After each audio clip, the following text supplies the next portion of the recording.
Hi welcome to Abi info. అయితే చాలామంది అయితే ఇందిరమ్మ ఇండ్ల గురించి అయితే ఎదురు చూస్తున్నారు. అయితే దాని గురించి అయితే కీలక అప్డేట్ అయితే వచ్చింది. అయితే మంత్రి పొంగులేటి శ్రీనివాసరెడ్డి గారు అయితే ఈ ఇందిరమ్మ ఇండ్లకు సంబంధించి కీలక అప్డేట్ అయితే ఇచ్చారు.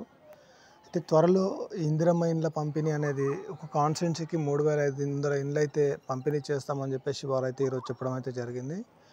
అయితే ఇప్పుడు ఏదైతే ఎలక్షన్ కోడ్ ఉందో ఎలక్షన్లు అయిపోయిన తర్వాత ఈ స్కీమ్ అనేది అధికారికంగా లాంచ్ చేస్తామని చెప్పేసి వారైతే చెప్పడం అయితే జరిగింది. ఎవరైతే లబ్ధిదారులు ఉన్నారో వారిని గుర్తించి ఒక కాన్స్టిట్యున్సీకి 305 అయితే ఇవ్వాలని చెప్పేసి వాళ్ళైతే నిర్ణయించడం జరిగింది. అయితే త్వరలోనే ఈ స్కీమ్ అయితే ప్రారంభించబోతున్నారు.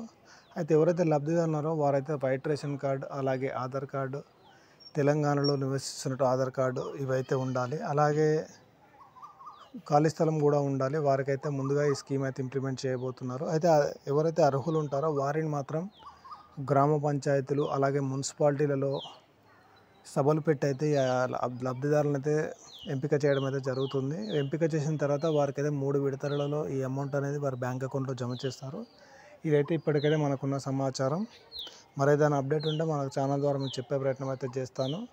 ఈ స్కీమ్ కోసం అయితే మీరు దాదాపు ఇంకో 1 మంత్ అయితే వెయిట్ చేయక తప్పదు. ఎందుకంటే ఇప్పుడు ఎలక్షన్స్ ఈ మంత్లో అయిపోయిన తర్వాత దీనికైతే గైడ్లైన్స్ అయితే వస్తాయి. తర్వాత అయితే ఈ స్కీమ్ అయితే మనకు జూన్లో స్టార్ట్ అవబోతుంది నాకు తెలిసి పూర్తిగా. ఇదండి ఇప్పటికున్న వరకు సమాచారం ఇందిరమ్మ ఇండ్లకు సంబంధించి. ఏదైనా అప్డేట్ ఉంటే మరొకసారి మీ ముందుకైతే మరొక వీడియో ద్వారా వస్తాను. మన ఛానల్ అయితే సబ్స్క్రైబ్ చేసి లైక్ చేసి సపోర్ట్ చేయండి. Thank you.